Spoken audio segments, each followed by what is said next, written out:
sam bio kad sam vidio i čuo da su civili nastradali, djeca naročito. Pozorno sam slušao jutro svjedočanstva u ovoj dvorani i bilo je doista teško to slušati, sa puno suosjećanjem i sa sućuti. Sućut, mislim da je to sada važna riječ. A opet s druge strane moram priznat, evo ja isto dolazim iz kraja gdje je bio rat ovdje prije 25 godina, 30 skoro. I mislim da je važno, neovisno koliko je taj rat težak, pogotovo kad je agresija neposredna, barem iz naše vjerske perspektive ne smijemo zaboraviti ipak na nadu i na retoriku mira.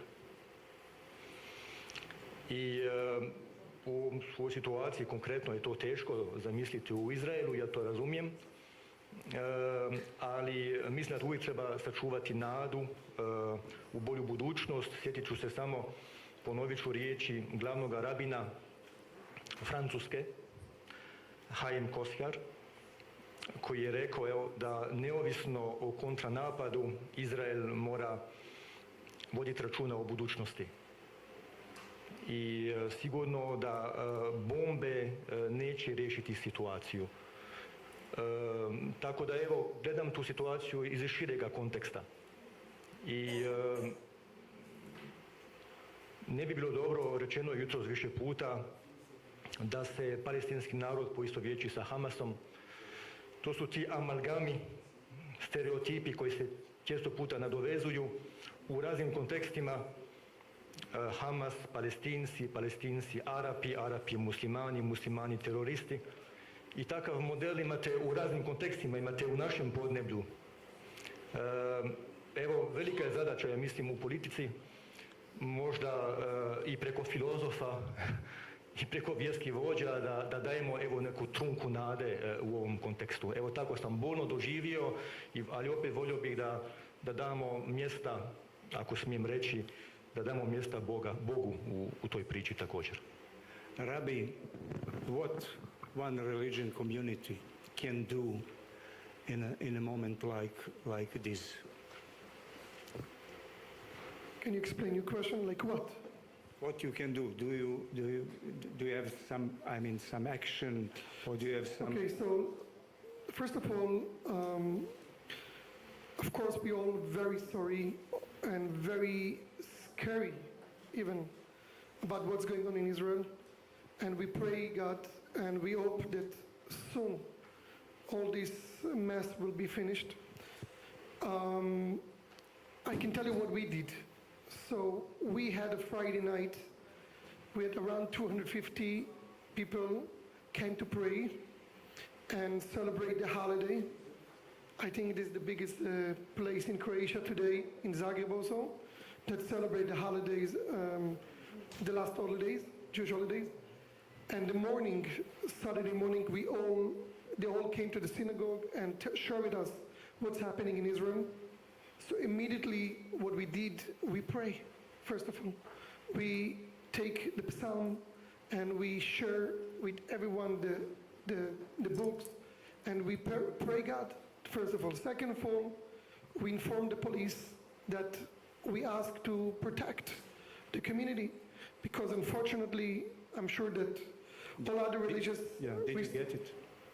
I will tell you. I'm sure they all respect, and I'm sure they're in Zagreb, they all respect the Jewish life, and we have a very good relationship with other community, but unfortunately there are not good people. But unfortunately, we are, as our organization, still not official community, so we cannot have security normally. But police came and make some kind of control, and hopefully the government will understand that we will need. And this opportunity, I want to ask my colleagues from other religions that helping us to request the government that we will have police 24 hours, because especially at this moment, we need it very, very much. But what I can tell you that we collect all the community, and even after the holiday, we did special pray, we light candles, and we ask everyone to be more careful, because you never know where the bad people, terrorist people. We've thought that in some country they not exist, but unfortunately they came. So we hope in Croatia, we pray God that no one here can do bad things, but we need to protect ourselves. So this is an opportunity. I'm asking everyone that has influence to influence the government to help us to get regular security in our community, because it's in this moment it's a bit urgent. A sad ja pokušao da jednu riječ koja je ovdje par puta izgovorena u diskusijama koji su se vodili od 9 sati jutros, spominjana je riječ tolerancija nekoliko puta. Pa sam htio da pitam i gospodina Kovača i gospodina Hasanovića nešto o tome, pozivajući se na jednu izjavu koju je u Sarajevu negdje krajem 90-ih dao Richard Goldstone, ako vam nije poznato to ime. On je bio prvi tužilac Haškog tribunala za bivšu Jugoslaviju i došao je krajem 90-ih u Sarajevo, održao jedno predavanje na Pravnom fakultetu i onda je nešto govorio o tim društvima, imajući u vidu društvo iz kojeg je on došao, to je Južnoafrička republika, ali mnogo više govorio o društvima,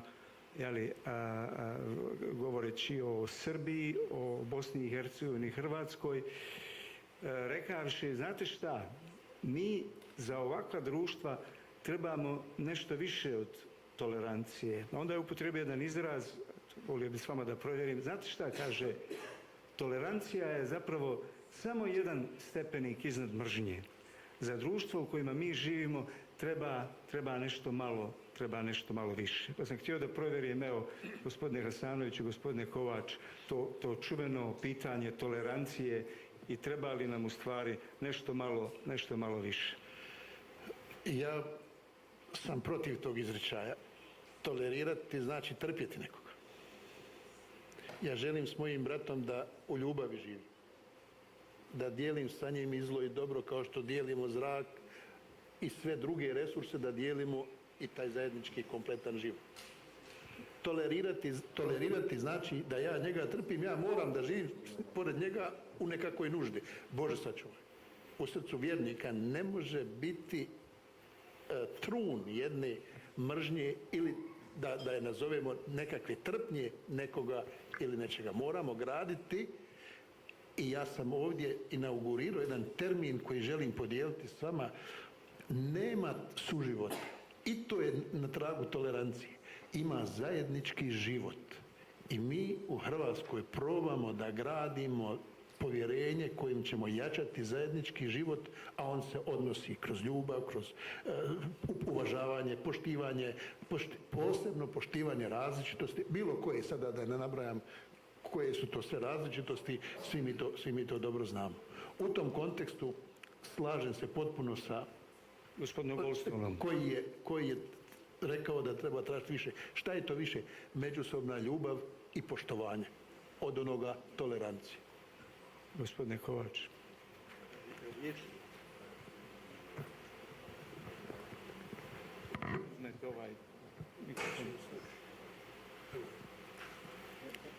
Mislim da je baterija otišla. Mislim da je baterija otišla u ovom mikrofonu. Ja bih ipak, malo branio, pa onda išao dalje taj pojam tolerancije. Ima on ipak svoju povijest u zapadnoj povijesti. I nije taj pojam bez veze došao u 16. stoljeću, u 17. stoljeću u kontekstu posjetiteljstva, renesanse.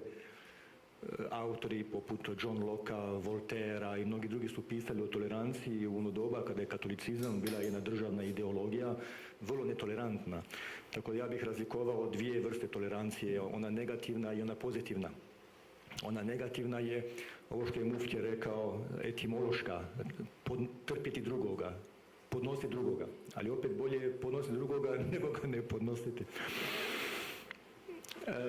Ta onda pozitivna tolerancija je ono koje treba razvijati. Međutim, u kontekstu vašega pitanja potpuno se slažem i studentima koji slušaju kod mene kolegij međureligijski dijalog, dajem jednu knjižicu za literaturu od jednoga teologa Denis Žira, Amerikanca, koja se zove Sa druge strane tolerancije, susret religija.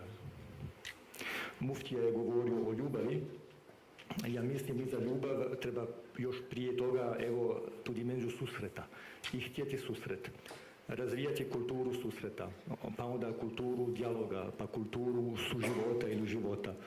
Dakle, da, bolje tolerancija nego ne tolerancija, ali u našem kontekstu i u mnogim drugim kontekstima treba ići dalje od toga. Razvijati kulturu susreta i radovati se susretu s drugim. Ali zašto to nedostaje danas evo, u ovoj našoj regiji? Nekako kao da nedostaje, da nema te vrste o kojoj govorite. Pa, uključujući čak i religijske Pa nije baš da nema, ima. Možda nema u mjeri koju bi trebalo da bude, ali ima. Mi imamo u Sarajevu Međureligijsko vijeće koje je vrlo aktivno. Nažalost, prošle godine je napustila Srpska pravoslavna crkva to Međureligijsko vijeće, što nas povodom Blajburga izbio jedan problem. Znate, mi ako budemo sve to sagledavali, nećemo nikad sjesti. Znate, ja često citiram i ponovit ću to ovdje.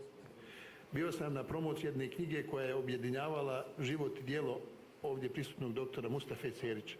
Jedan od promotora je bio kardinal Vinko Puljić.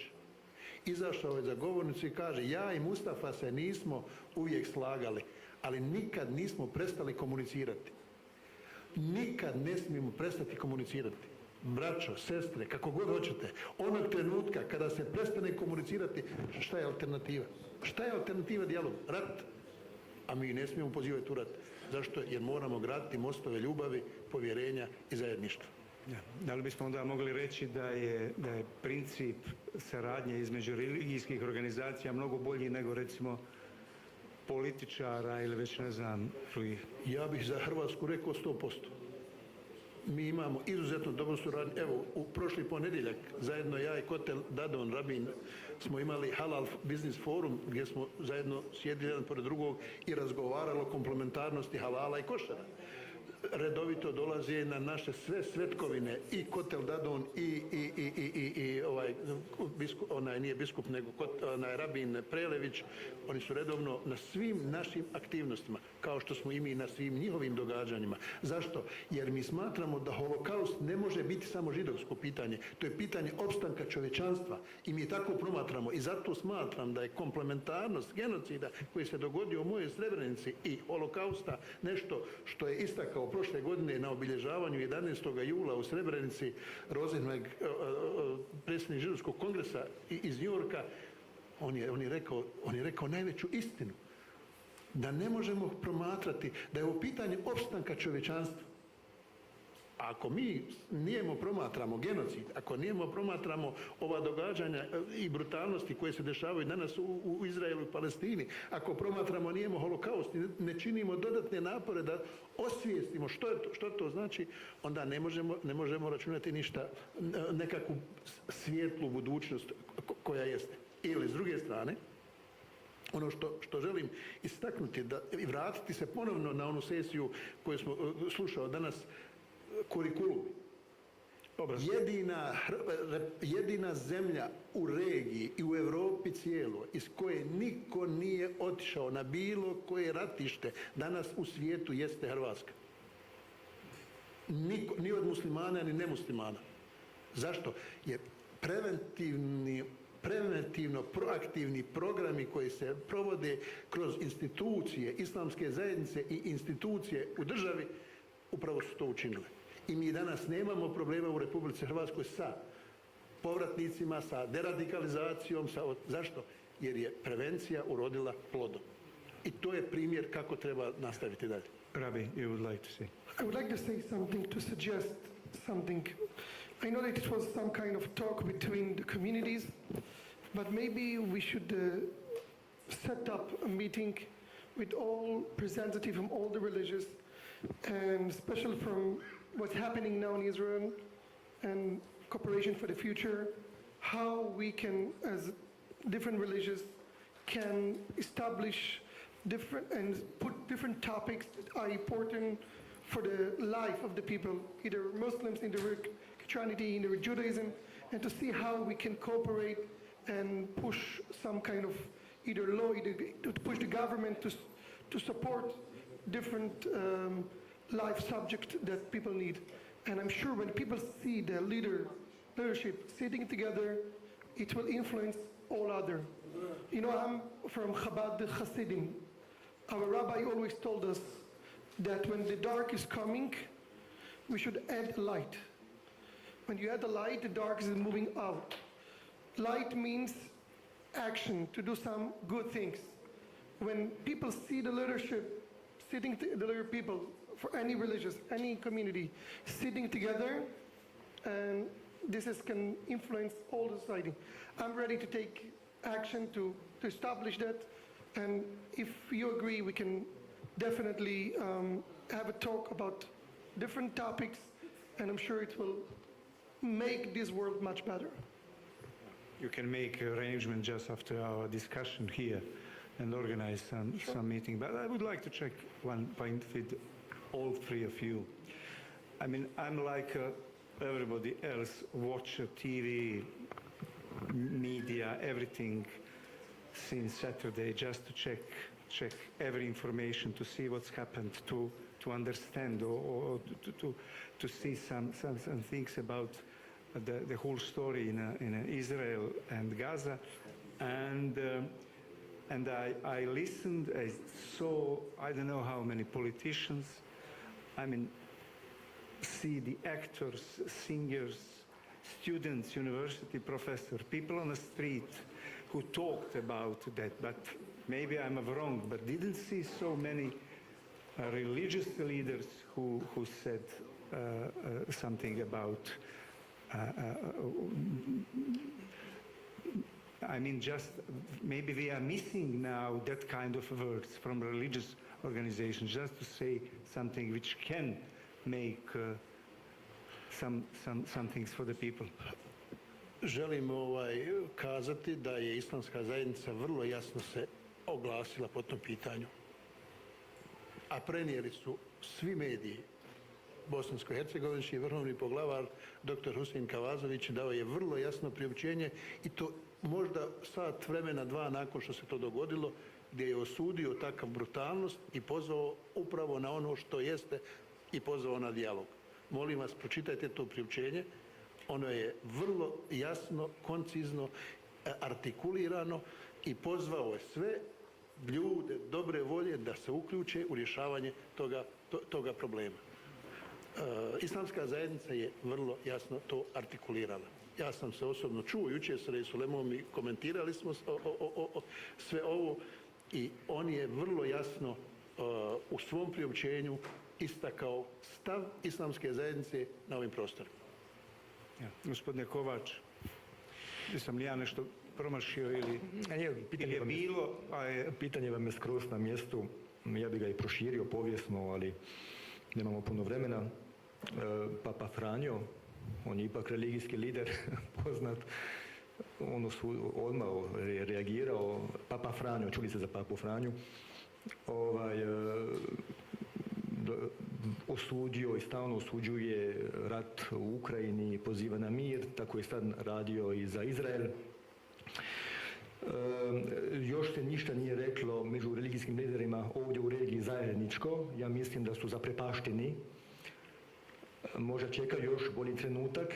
Ja nisam vjerski službenik, ja sam samo predavač na fakultetu i ja nemam utjecaja, iako ću kontaktirati, mislim, već večeras ili sutra biskupa Škvočevića, koji će vas dočekati sutra u Požegi i koji je predsjednik našega odbora za dijalog s muslimanima i židovima, da nešto pokrene.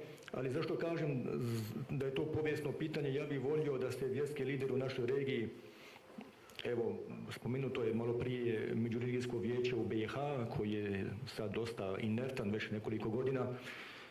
Meni se čini da vjerski lideri u našoj sredini su ipak ostali poprilično pasivni i za vrijeme rata i poslije rata. I rekli ste da vjerske zajednice mogu imati veliki utjecaj u dobru, svojom šutnjom u zlu, svojim namjernim ili nenamjernim dopuštanjem da ih političke stranke manipuliraju, ili pak da donesu jednu poruku nade. Dozvolite me samo spomenuti hrvatski kontekst, iako ima on puno poteškoća na vjerskom planu, kao što je muftija rekao, mislim da je doista pozitivan. I bilo je od 2000. godine do 2009.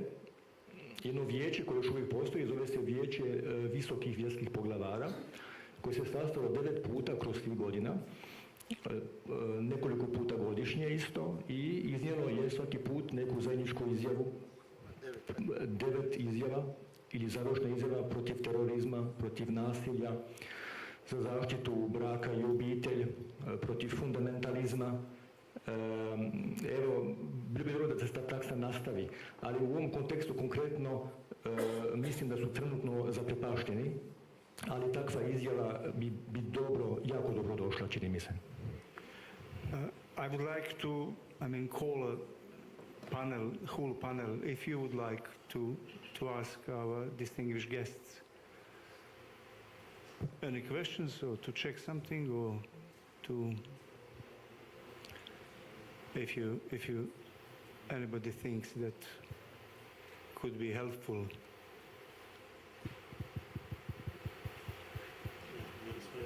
Yeah. Okay, we are finishing, and just at the end, Rabbi, I would like to check with you. Do you have a feeling that some voice is missing in a moment here regarding what's happening in Israel?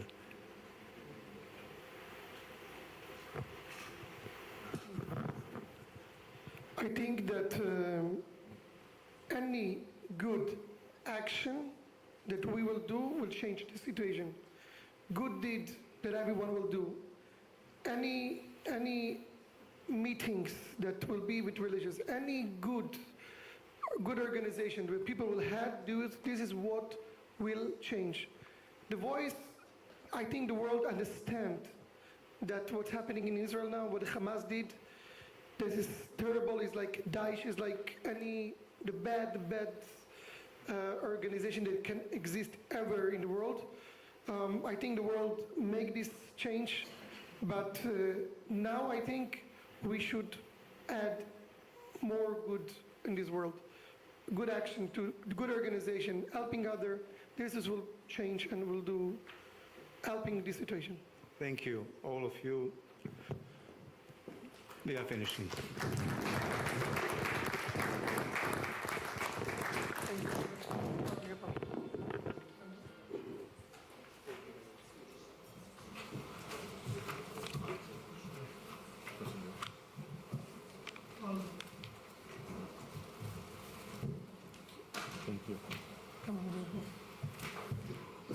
Hvala lijepa.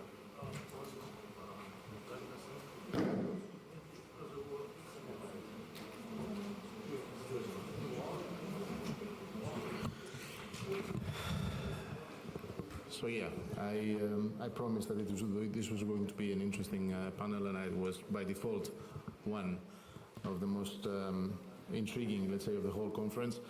Before moving to our last panel of the day, it's a long day, and I really appreciate that you have still been hanging around throughout the day with all our panels and speakers. I promised you, or I mentioned in the morning that it might be, we might have the opportunity of having a special guest from Israel. Why this guest is special? Because she was in the place where the attacks happened last Saturday. And not only she was there, but she was also a victim of she and her family were victims of these brutal attacks by the Hamas terrorists. I'm not going to say a lot about her. Her name is Adele. She's with us. She's going to tell her story in her own way, escorted by the director of the European March of the Living, Michelle Goughari. So I will call them both to take the floor for a couple of minutes and share what she has experienced during the attacks last Saturday. Adele and Michelle, please.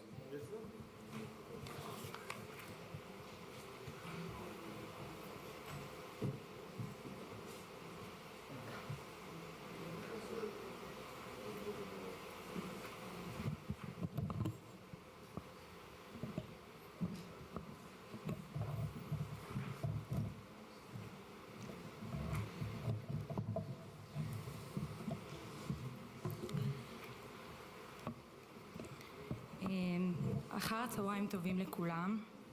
אני קצת מתרגשת, אבל המסר שלי מאוד מאוד חשוב. Good afternoon. My name is Adele. I feel more comfortable to speak with you in Hebrew because I would like to pass my message. It's a very important message. האמת שחשבתי שיש לי סיפור גדול וטרגי מאוד, אבל עכשיו לצערי אני כבר בכלל לא מיוחדת. אחרי שהשבוע נרצחו בישראל משפחות שלמות בסיפורים שלא ידענו כמותם. I thought until now that my story, my personal story, is a tragic one, but know that so many families were butchered in Israel that things that we could never imagine that could happen, happened. אני אדל בניטה, אלמנת צה"ל, אימא לנתי ושולמית ממודיעין. לפני 8 שנים, אני ומשפחתי עברנו פיגוע טרור בירושלים. My name is Adele Benita. I'm the mother of 2, Neti and Shulamit, from the city of Modi'in in Israel. 8 years ago, my family and myself, we faced a terror attack in Jerusalem. My husband was stabbed to death 40 times.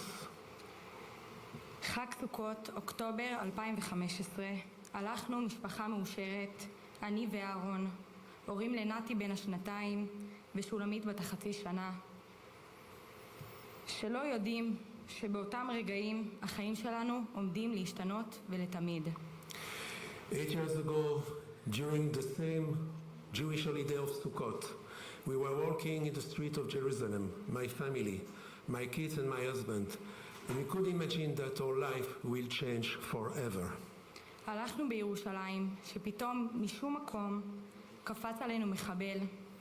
בעלי אהרון קיבל 40 דקירות, תוך כדי שהוא מנסה להגן עלינו כמשפחה, ונרצח על ידי מחבל חיית אדם. When we were walking, a terrorist attacked and stabbed my husband 40 times when he was trying to defend his family, to defend us. גם אני נדקרתי, ואני עומדת פה לפניכם עם 17 דקירות על גופי. אני נס ושרדתי כדי לספר. Myself, I was stabbed 17 times, and I'm here standing before you.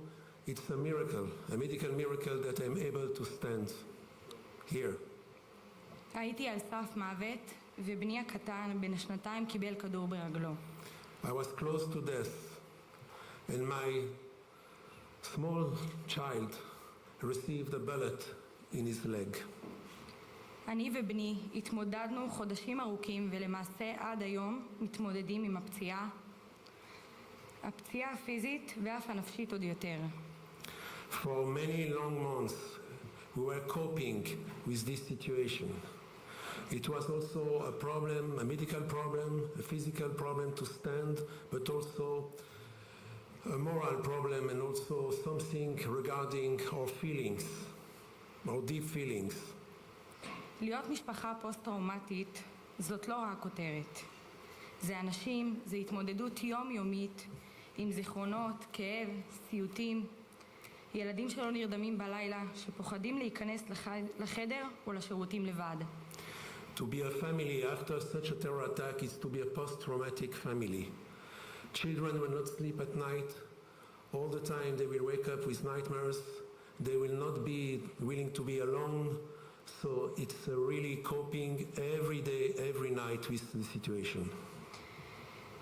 בכל פעם שיש אירוע שמתפרץ מחדש, ובכל פעם זה פצע שצריך לסגור. Every time that we hear some problems in Israel, such a terror attack, another terror attack, it's once again to open our wounds. דווקא בשבוע כזה באתי לפה היום להיות בטקס החשוב הזה בזאגרב כדי לספר ולשתף את כל העולם במה שתושבי ישראל עוברים בארצם יום-יום. And therefore I'm here before you to explain, to pass this message, what the population in Israel is going through every day.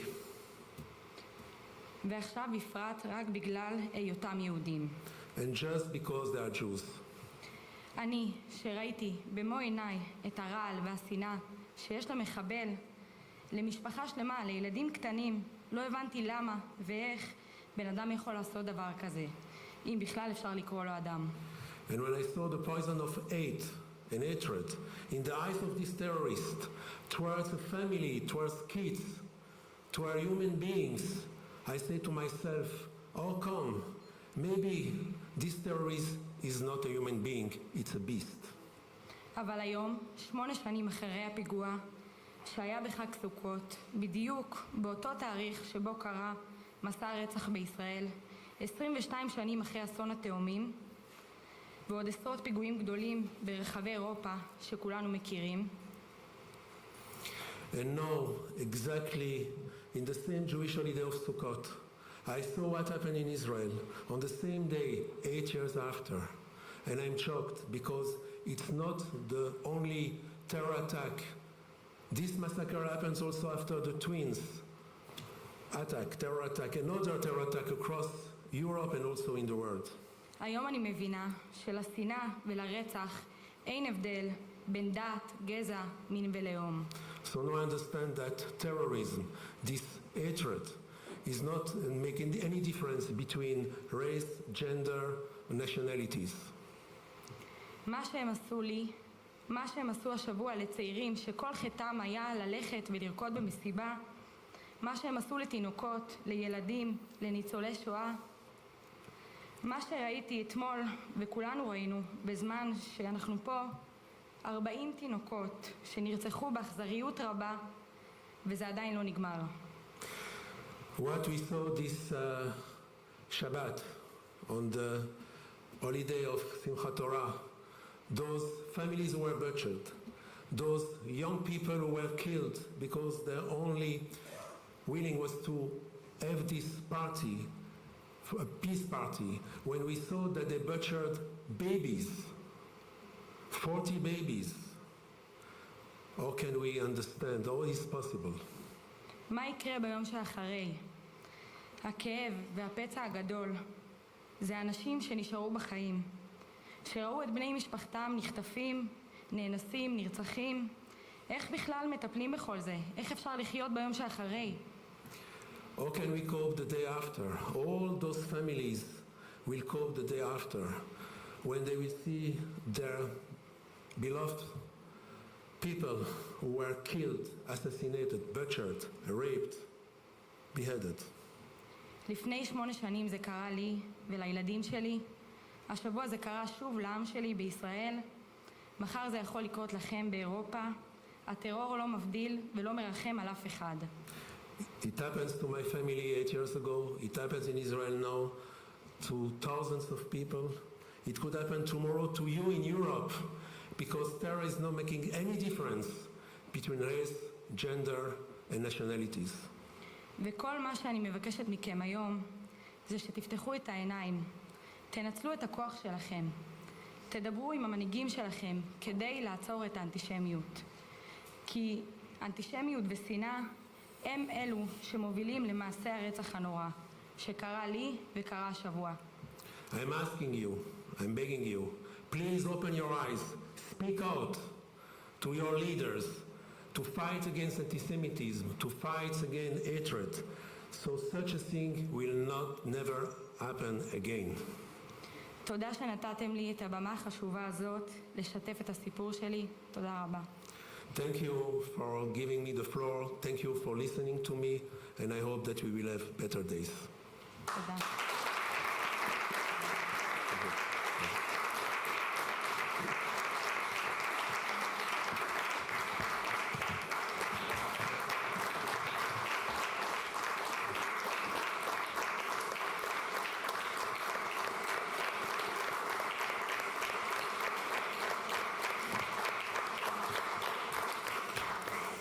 Thank you, Adele. She came from Israel. I also came this night from Israel. And I would like to say, as the director of the European March of the Living Network, and being here as the European Jewish Association, special delegation, gathering, the title of this gathering was From the Kristallnacht to Jasenovac, Anti-Semitism. I would like to ask you something very clear. All the Shoah, all the Holocaust start with the Kristallnacht pogrom. And we say to ourselves, never again. But it happens again. For the first time since the Holocaust, since the Shoah, we saw, 1,200 Jews were butchered by Daesh, the Nazi Daesh of Hamas. We have no other words. What they did, it's not anti-Semitism. We should change, and we should have another coin. We should have another term. It's hatred against Jews. Anti-Semitism is an euphemism, because anti-Semitism is about prejudice, hostility. Here is to kill Jews because they are Jews. How can we imagine that 80 years, 85 years after the Shoah, we can have in any place in the world that 1,200 Jews will be butchered in a horrible way, barbaric way, because they are Jews. So the message of this conference is just not to speak about what happened 8 years ago. It's to stand against united in order that really such a thing will never happen again. But that means that we must speak out. We must speak to our leaders. Also call from here to release all the hostages immediately.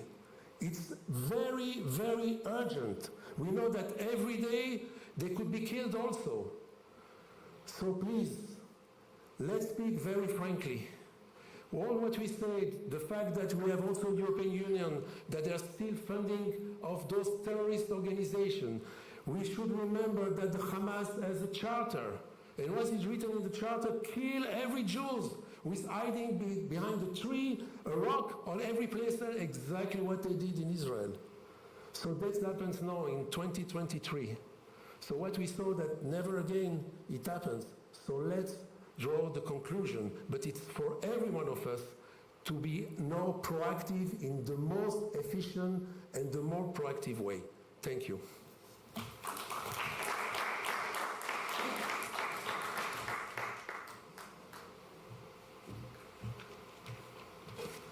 Thanks, Michel. I mean, I don't need to add anything absolutely on this. The only thing that is, it's a call from both Adele and from Michel that it's equally addressed to both Jews and not Jews. So it is absolutely our duty, those of us who are not Jews, to support and speak out as Adele and Michel pointed out. Last panel of the day, it's the media panel, so feel free, dear former colleagues, to speak about this issue as well. I would like to call on the floor for very important media personalities of the region, Mr. Marian Jurleka, Mr. Saso Damovsky, Mrs. Samra Luchkin, and Mrs. Rinka Vrabec-Moises. And the panel will be moderated by my friend and former president of the Croatian Journalists Association, Sasa Lekovic. The floor is yours.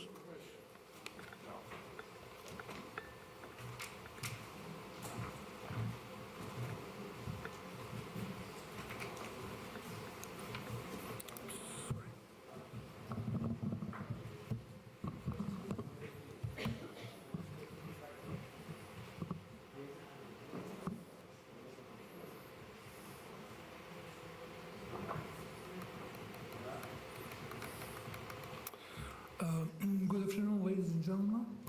I welcome especially to those who came from other countries here in Zagreb, in Croatia.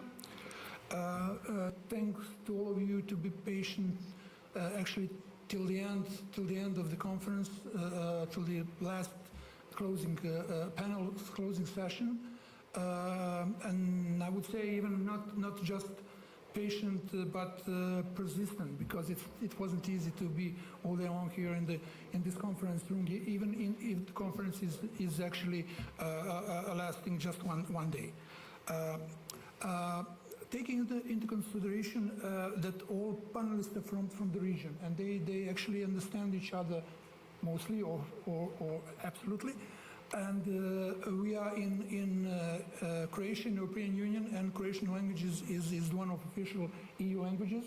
I will take opportunity to speak in Croatian, and every of the panelists, each of them are actually, they can choose.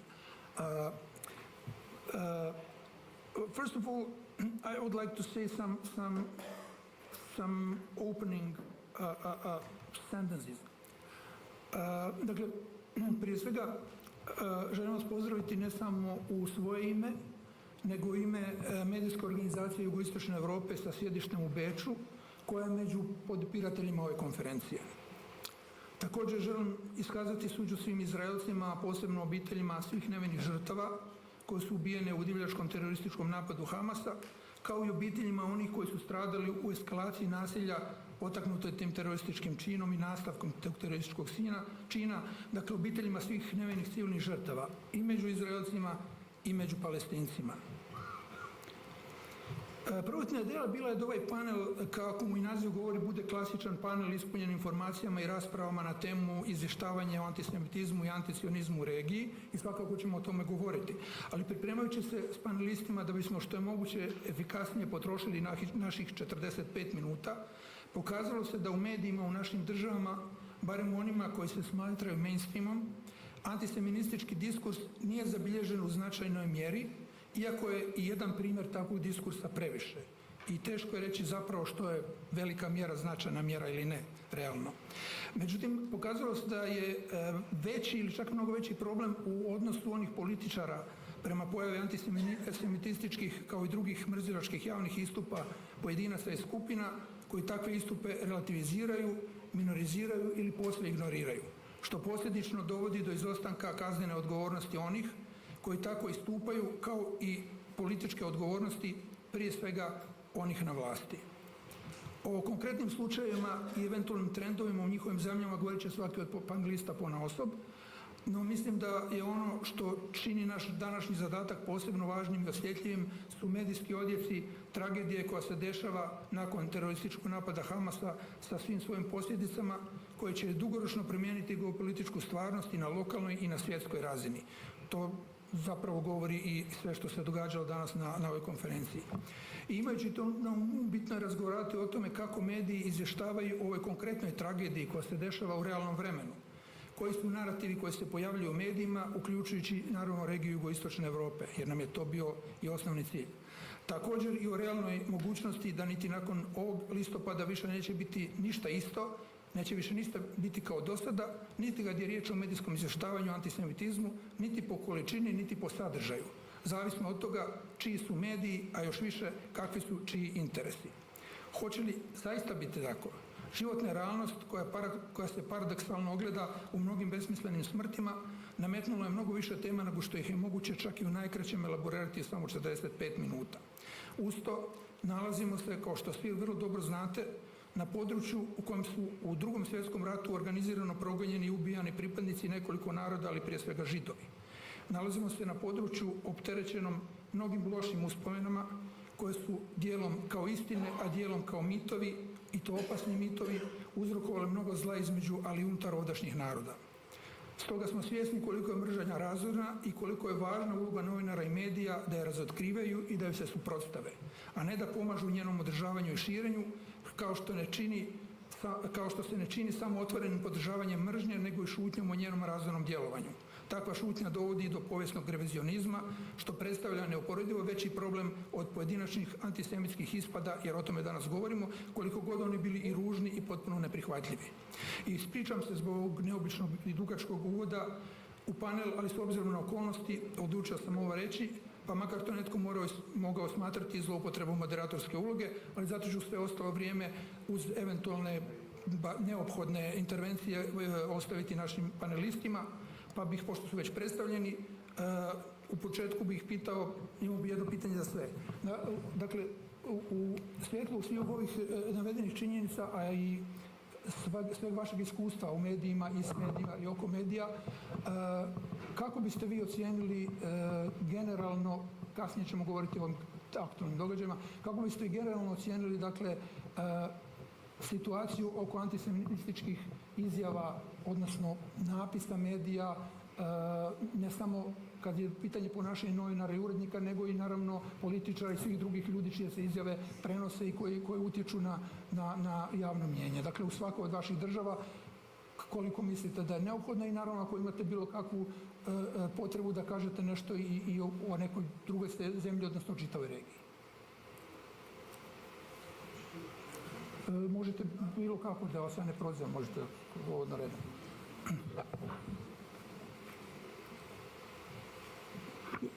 Ja se nadam da radi mikrofon. Znači, kada govorimo o antisemitizmu u Bosni i Hercegovini, u ukupnom prostoru i nekom narativu antisemitističkom u Bosni i Hercegovini, mogu reći da i prema nekim istraživanjima, premda ih je malo, ali ipak smo uspjeli upratiti neke kao što je bilo Dirija i tako dalje, da ti narativi nisu u toj mjeri zastupljeni u uredničkim sadržajima u medijima.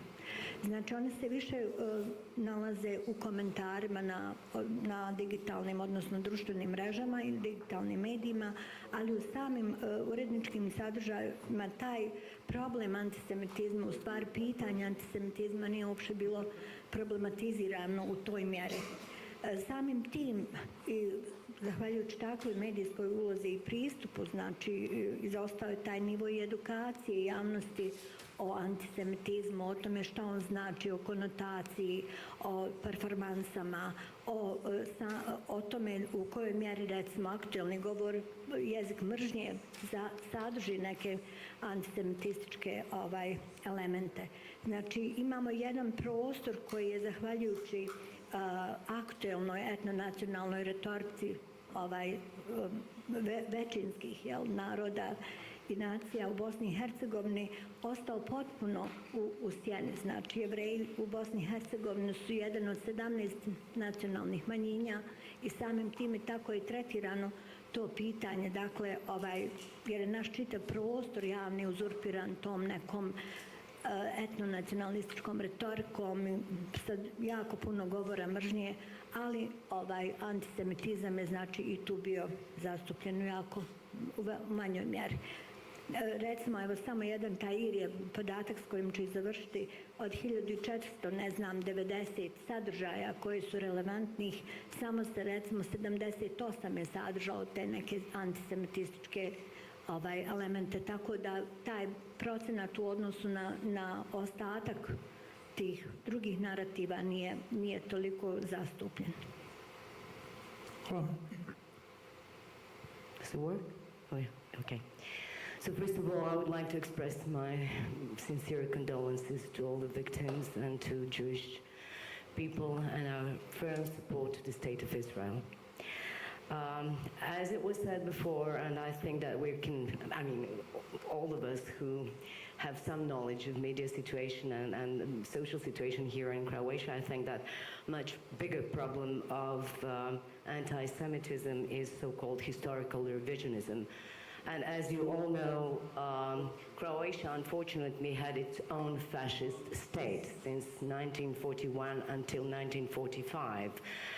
And thanks, unfortunately, to the ruling party and its hypocritical policy, which started in the early 90s, they are responsible for such an atmosphere in our society, because what they did was equating anti-fascism and fascism, and our politicians, including our prime minister and the government, on a declarative basis are anti-fascists. So when they go to Yad Vashem, they would condemn Holocaust, and they would, of course, express their sorrow for all the victims of Holocaust, pretending that something like that never happened in Croatia and that it was not committed by Croatian fascists, by Croatian fascist state, so-called independent state of Croatia. And this created confusion among young generations. This created lack of knowledge, mostly because of education system. I would like to pay my respect to Professor Dragan Primerac, who really he was the first minister to introduce education about Holocaust in school system. But as you probably know, visits to Jasenovac's death campus are not obligatory. They are not part of school curriculum, which means that most of our children, generations of children in Croatia, have absolutely no idea what actually happened there. The other responsibility beside the ruling party, and we have the same ruling party almost for 30 years, who is declaratively anti-fascist, is so-called public television. And what we had the opportunity to watch on Croatian television was almost scandalous. What they did is that they broadcast some on a daily basis. They have something called a TV calendar. It's a 5-minute form, very clever form, where they put what I used to call it together with the president of Jewish community here, Dr. Kraus. It's Ustasha Corner, a little Ustasha Corner on Croatian public television every day, because in those 5 minutes, what they put is they're celebrating victories of Croatian soldiers in the Second World War. Croatian soldiers in the Second World War were fascists. They were Ustasha. So what they tried to do is to equalize partisans, anti-fascists who were on the right side of the history with those who actually committed genocide against Serbs, Jewish, and Roma people.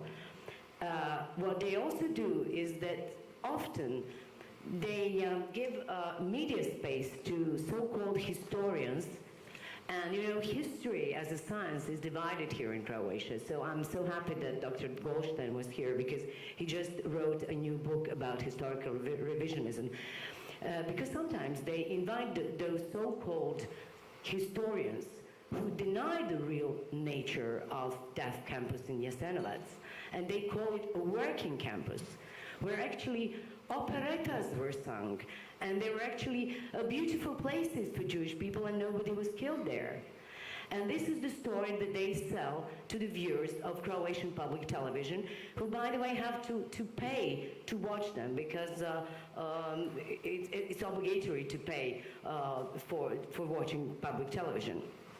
So they didn't deny just the real nature of Jasenovac's death campus. They also tried to deny the real nature of some other children death campuses, which was even worse.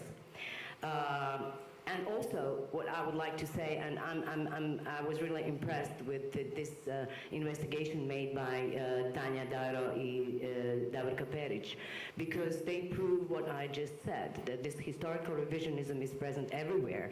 And what we saw, those Ustasha signs and swastikas and Ustasha salutes, which are heard almost everywhere, from football games to concerts, they became normal. Why? Because they never became a part of penalty law. 3 years ago, and this is something that my media, and I'm working for a National Weekly, and I'm editor-in-chief of National Radio. So despite the fact that Jewish municipality and the representatives of the people of the victims demanded 3 years ago that the shouting of Ustasha salute, Za dom spremni, which is Zig Heil in Croatian, and highlighting the Ustasha symbols should be included in the penal code. as in Austria and Germany, they remain just offenses in civil law with slightly higher penalties. And of course, this is a problem. Probably you've heard about Bleiburg commemorations. So Bleiburg is the place where thousands of people were killed after the end of the Second World War. Some of them were innocent, but there were also some of those who were actually war criminals. And every time when they report about commemorations in Jasenovac, the next minute you will see a report about Bleiburg and about what happened at Bleiburg, which is a very complicated story. And yes, there were innocent people who were killed there, but yes, there were many war criminals, Ustasha, Chetniks, and other war criminals and fascists who were trying to escape from partisans. So they were trying to, make it to present those stories equal. And just one more thing about education, and then I'll give the floor to my colleagues. Although Minister Primorac introduced learning about Holocaust into the educational system, generations of children had not read Anna Frank because it was excluded from obligatory school literature.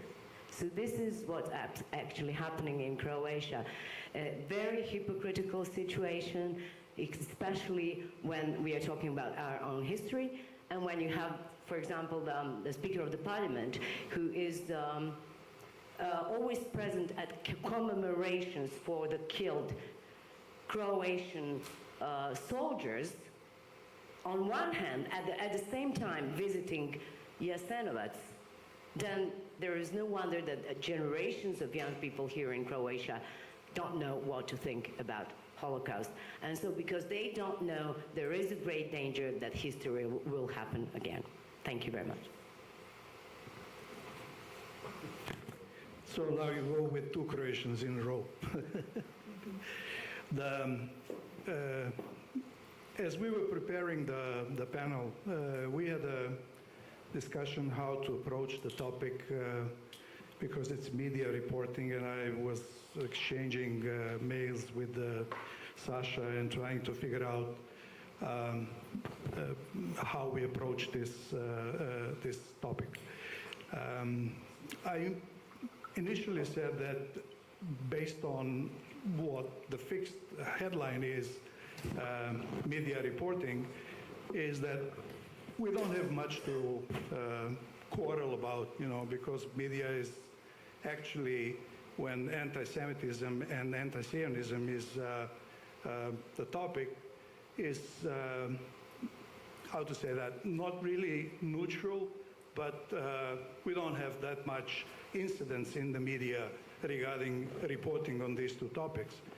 And then I was thinking about, what is the larger picture, and why are some things that Zelinka was talking about are slipping between the cracks.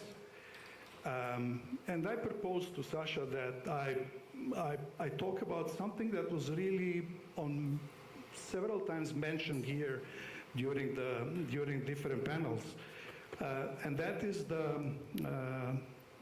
football fan culture in total. What we have in Croatian media is a rather casual, aesthetic approach to this culture, which is a very dangerous one, both the approach and the radical segments of this population. What they managed to do, they managed to tranquilize the society, because in the public space they were chanting slogans that were really,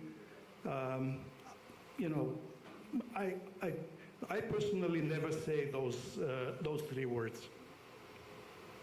Never. I cannot repeat them, so you have to bear with me. And what they did, they tranquilized the society and the media by straightforward reporting, actually through this pop culturalization, of fascism, of Nazism, actually tranquilized the society that this is socially acceptable behavior. On the other hand, when media approach the actors, and we have I just want to share it with you, how absurd is this house. It becomes even anecdotal, There was an incident on the last football match in Rijeka that had our national team, and the guy was there with the Ustasha flag. And it's been reported that, and then the media approached this guy and said, well, are you going to comment on this? We are going to be fined, obviously you are going to jail or whatever. And then, almost insulted, he said, I'm not Ustasha. I don't follow this ideology, but you walk like a duck. You squeak like a duck. So what I'm talking about here is that there is some, even in this population, there is some intuitive notion that this is socially not acceptable. This, what I'm doing, is not socially acceptable. But at the same time, in the public space, they will do it. The media itself will report that straightforward. What we are missing here, and I will wrap it up with this. I wanted to make a statement about the failure of educational system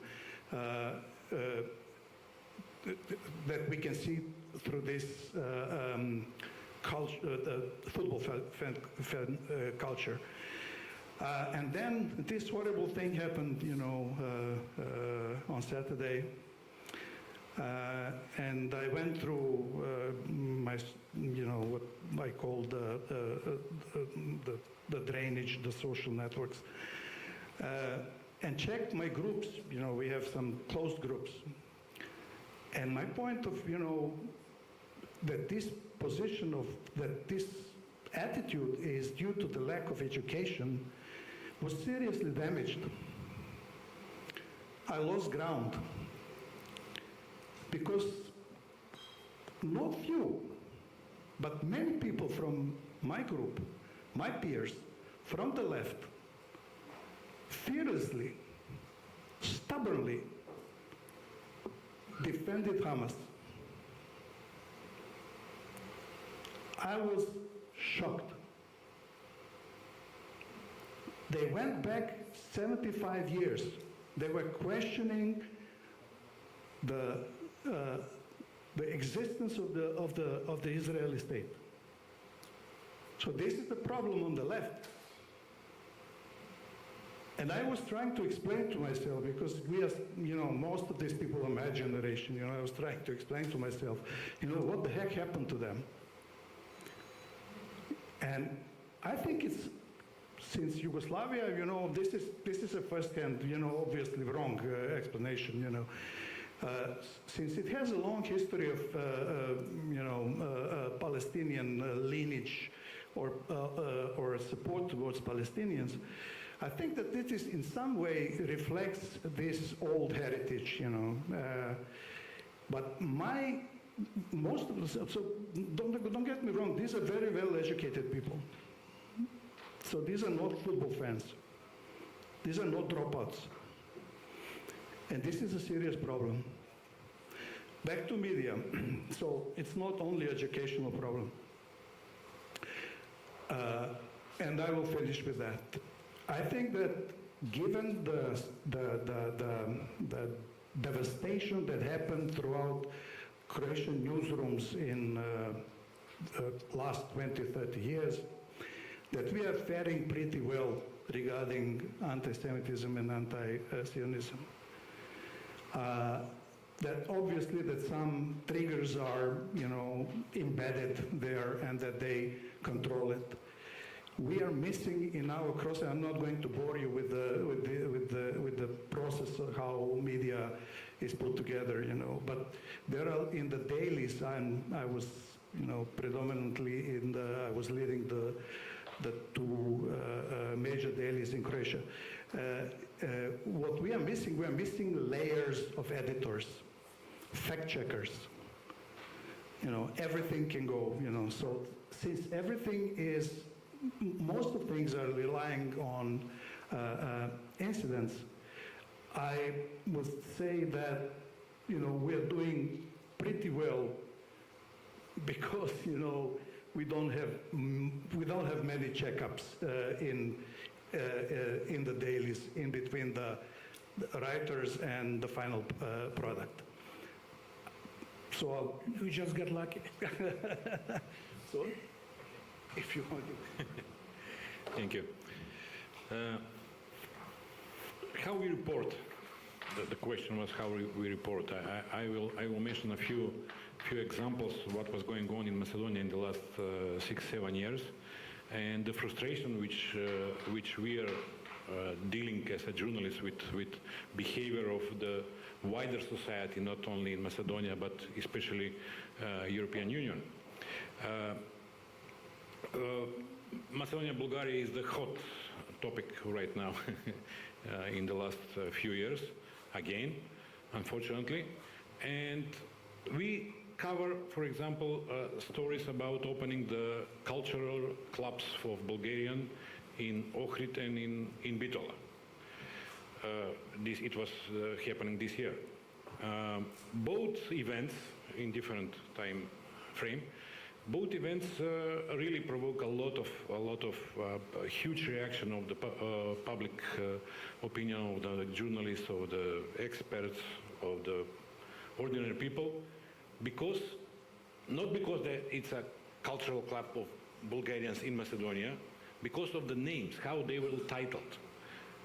The one in Bitola was titled Cultural Club Vancho Mikhailov. And the other one in Ohrid was titled Cultural Club of Bulgarians of Tsar Boris III, King Boris III. Both of them are very famous persons, famous from Bulgarian history as fascist collaborators. And of course, it's provoked the Macedonians because Macedonia is really based on anti-fascist movement from the very beginning, and the reaction was really even there were demonstrations, there were some crash the cultural club and everything, and of course from the other side, from Bulgarian side, it was report as hooligans from Macedonia, what they are doing against the existing of Bulgarians in Macedonia, not against the fascists. It was provoked also a lot of the reaction of the Jewish community was also very strong on that, but there was no reaction on the higher level, Brussels, because Bulgaria is a member of the European Union. We are in the way of to become hopefully a member of the European Union in the negotiation. But always there is one question always raised by Bulgaria with condition veto. We should negotiate about the history. We should negotiate about that, and especially the history. So my thought is that by the pressure of the member of the European Union, we should cosmetic the history, especially in that period, in the Second World War. And what is the result of that? After 7 years, European Commission for Human Rights and Intolerance, they publish a report about what is going on in Macedonia. And all these things which I'm mentioning right now, they put it in the category hate speech. We were raised as a journalist, as a community, as a Jewish community from Macedonia. We raised our voice against that, and from Brussels they send us a message that there is a hate speech. There is a lot of such examples. The film, I don't know how we are aware about the film Third Half from our Macedonian director Tarko Mitrevski. The same reaction was from Bulgarian. They actually succeeded. Bulgaria, Sofia succeeded to forbid that film. Minister of Foreign Affairs asked our government to stop that film, not to publish it anymore. It was never published, of course, in Bulgaria, unfortunately, because the main issue on that film was I was talking about previous about sending 11,250 Jewish from Skopje to Treblinka, organized by the Bulgarian regime from that period, because Macedonia was occupied in that period by Bulgarians. I can just imagine what will happen in November this year, because it is already translated the book of Leah Cohen. She was Bulgarian ambassador in Brussels from 1993 to 1996, and her book is about the Holocaust during the Kingdom of the Bulgaria, during the Second World War, during the Kingdom of the Bulgaria. There are a lot of interesting facts about what was going on in that period, concerning Macedonia, concerning Thracia, concerning Roma people, concerning Jewish people. It was a regime defined by the laws, in law about the clean nation, and that was the behavior of that regime in that period. And now we should, according to the European Union, because we start the negotiation, we should have good relations with our neighbors. We should make some cosmetic in our history because of that condition, veto or not. Thank you. Hvala. Ti si ga hoćeš nešto? Well, I just wanted to add something, because I've got I would like to go back to Croatian media and the way they report and this historical revisionism, because I would like to say that besides Croatian so-called public television, there is also a problem with a network of local televisions which are quite influential and which were never, although Croatia is a member of the European Union, denied their license. Although their daily salute with their viewers is Za dom spremni, is Sieg Heil. When they phone in, they say Sieg Heil, and nobody punishes them. Nobody's even dreaming about taking away their license. This is one thing.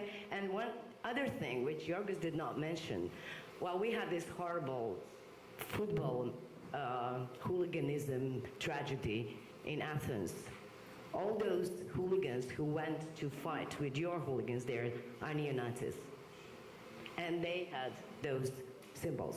So they all belong to the same culture that Marian just mentioned. I just wanted to say that I know that they're in your prisons. I'm sure that they're not all guilty for this horrible murder, but most of them wore those neo-Nazi symbols on them. Hvala se na doprinosu. Mislim, u svakom slučaju mi se čini da je sve ono što smo sada čuli na konkretnim primjerima potvrdilo onu tezu da to što nema nekog ogromnog broja antiseminističkih ispada novinara u medijima direktno, ne znači uopće da je situacija dobra.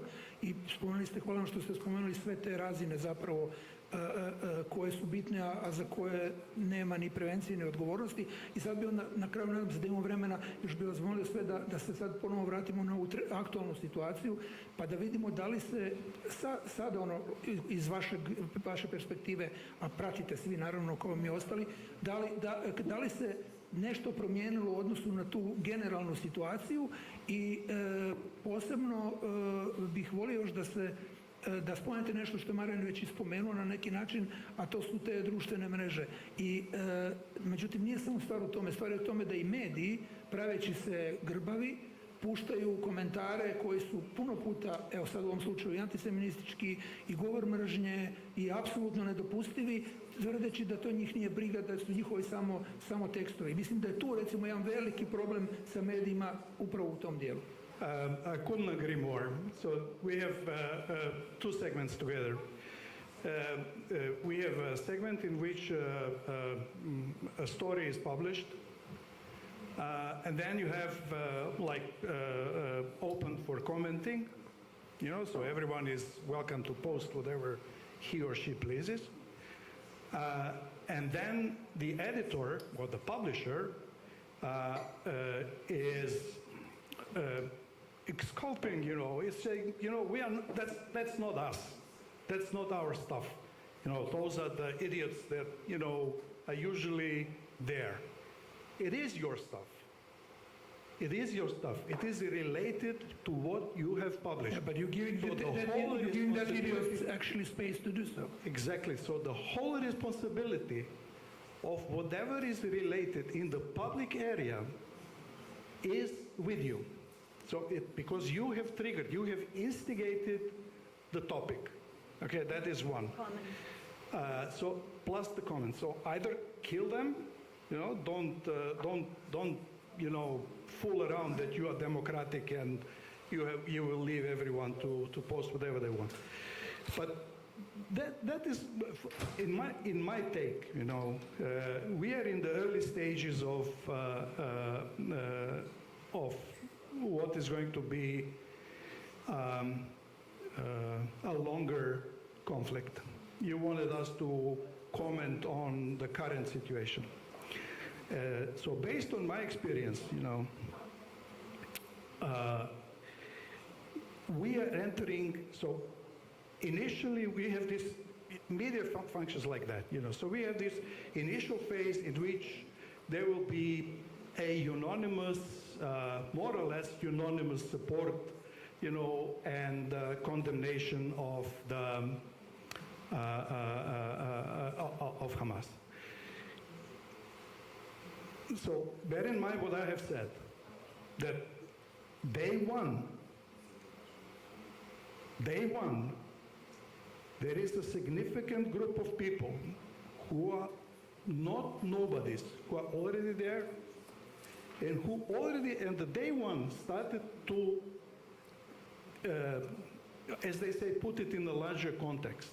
Larger context meaning, everything started 75 years ago, okay? The media, there is something that is calling media fatigue.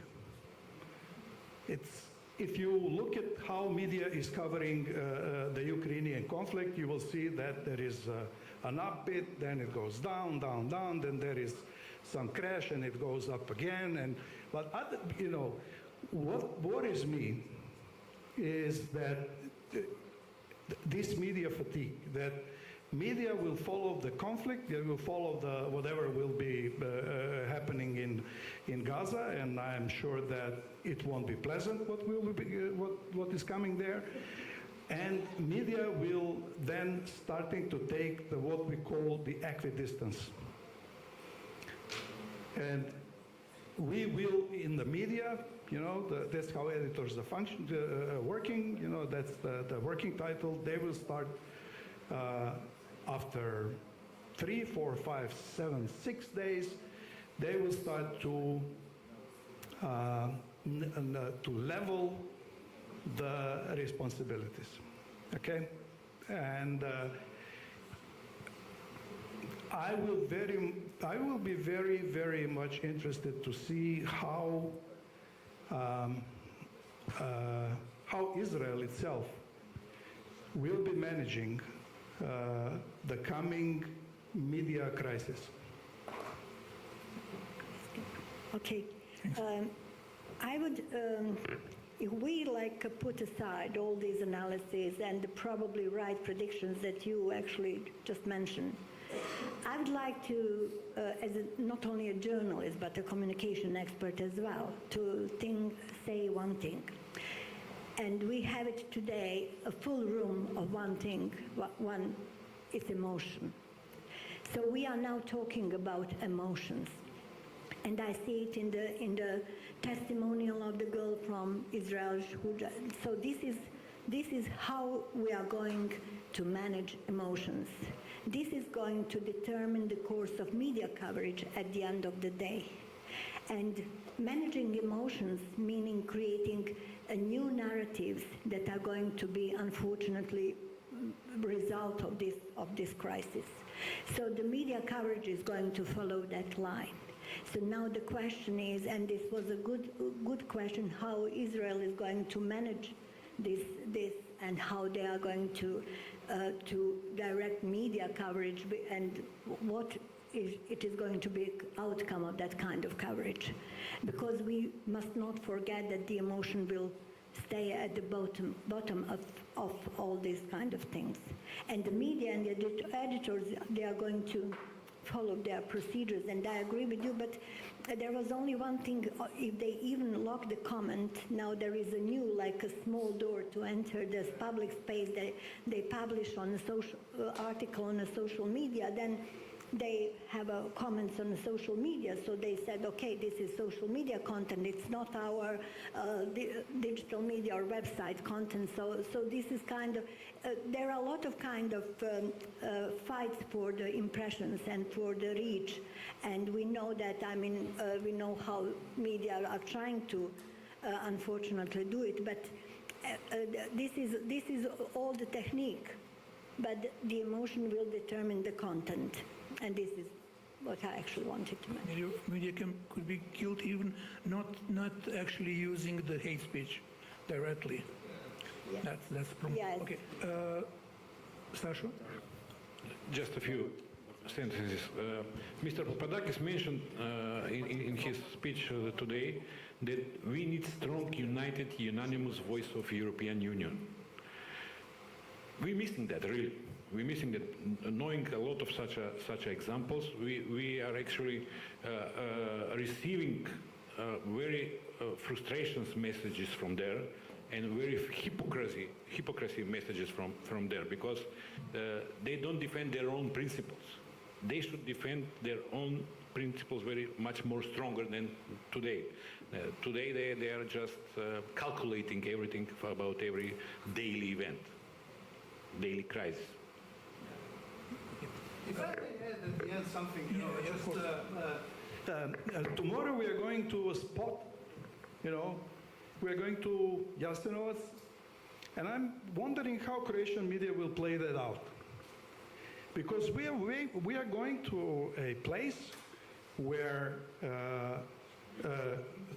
horrible things were done to others, Ustaša regime did horrible things to others, the same way Hamas did to Israeli citizens or Jews in near to Gaza Strip. So this is a brilliant occasion. This is a very good opportunity for Croatian media to create this parallel, because if you are as you should, openly confront, be disgusted with the Ustaša regime or Hamas, that's the same thing. That's the same thing. The message should be the same. So I wonder how they will cover that. Actually, how the Croatian media... To put something at the end, and then I'll finish. All the greatest danger with the media, and this, I think that Samra knows a lot about it, is when media get bored with the war. Yeah. So this is just what's happening with the war in Ukraine, and unfortunately, This is what happened with war in Bosnia and in Croatia. So at a certain point, media get bored with the war. But I think that there is absolutely no doubt. Well, I'm talking about mainstream media. I'm not really. I'm an old generation. I'm not talking about hate speech on those networks. I'm talking about serious media. I don't think that any serious media in Croatia will change sides or question the real nature of Hamas or of any other terroristic organization, or who is victim and who is on the right side in this particular situation. And I would just like to mention something, and I know that there are some Serbian friends here. Well, the reason why there is so much anti-Semitism here in Croatia is because when they ask people, whom do you not want to be your neighbor? Serbs are first. So Serbs, our racism, our nationalism is always against the Serbs because of the latest war. And to be honest, the Serbs, when talking about numbers, besides Jews and Roma, were the greatest victims of Jasenovac. So it's the Serbs. So Jews, because we actually expelled them from the country, we committed genocide against Jews. The community is so small here that there are no danger anymore for us. But Serbs still are, and they're our neighbors. So our nationalism, our hatred, and the way our media reports is problematic when it comes to Serbs, not to Jewish people. Luckily for Jewish people, but not luckily for Croats, because we are actually maintaining this nationalism in the wrong direction. And I'll finish with that. Thank you very much. Thank you. Joros, do you have any minute to maybe to get some questions from the public? Okay. No public, but the people who actually, yeah, they're not just public. Okay. 5 minutes or? Okay. Do you have any question or comment, please?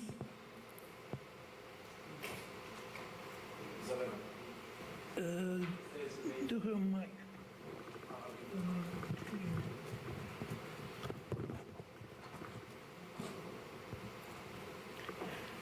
Thank you so much. Again, my name is Isabel Meirelles. I'm a Portuguese MP. And I would like to stress the communication by Zelensky in Ukrainian war. Is very effective. As you said, sometimes there is up and downs, but they are always in the media news. My question is that in Israel that doesn't happen. Sometimes the Prime Minister appears, the Foreign Affairs Minister appears, but the message is not so strong and passionate like Zelensky did. Even, of course, he was an actor previously, and perhaps it makes the difference. He even doesn't appear in public with a suit. He does with a T-shirt because he's in war. So I think that Netanyahu and the people that are with him that should think in a more strong message, a more passionate and dramatic message to pass to the media. This is my humble opinion. Thank you very much. Thank you. Any other question? No? Okay. Oh, okay. It was more of a comment than a question. Ultimately, if it hasn't gone through media, there's no issue, right? If it comes on media, then it becomes news or a scandal. So the media is the message. And in this case, the responsibility of the media becomes very large, because if you report it not taking sides, you are taking sides. So I just want to reiterate, because I've heard a lot back home on how responsible politicians are, how responsible society is, how responsible whoever is. but media somehow are mediators. But when the media is the message, then the media has its own responsibility on what is it's communicating and why it's communicating that specifically. And equidistance sometimes in itself is taking a side when atrocity is on one side and humanism is on the other. Okay, we have another question here. I'll give you mic because it's much more. Hello, I'm Yael Hirsch. I'm a French journalist. Thank you very much. I was very interested on what you said about emotion, how we as media, we follow emotion. I think it's more or less kind of the same question. I wanted to know with the images. Hardly hear. Can you hear me? So can you just put it a bit louder, the microphone?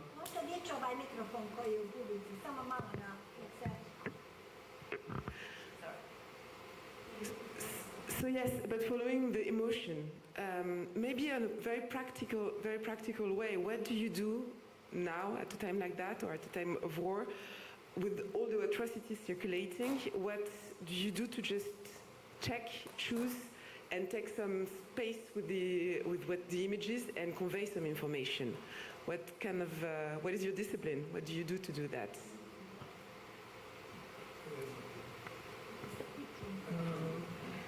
Okay, it's very just hard. in your practice, like nothing, theoretical, but what do you do to just put the image aside?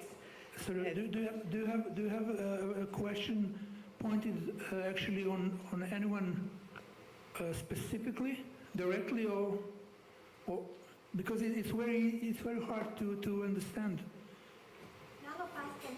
Yeah.